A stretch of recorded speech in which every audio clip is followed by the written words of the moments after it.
Have you thought about what type of project you're going to take on?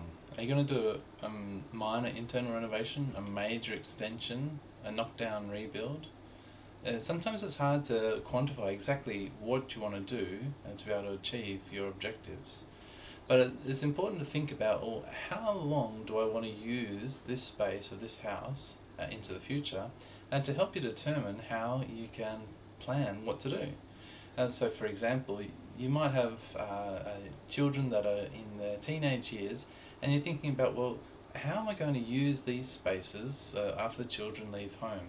Am I easily able to adapt it, or do I need to make many changes at all?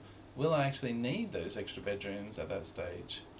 Or it could be that the condition of your house is in such a dilapidated state that uh, you've just been, hand has been forced to either knock down, rebuild.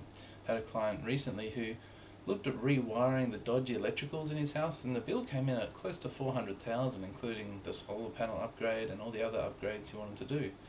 And he thought, why would I spend that on a 40-year-old house? And so his decision was to knock down, rebuild. So it's important to think about life goals when deciding what exactly am I going to do in this renovation or extension or knockdown rebuild.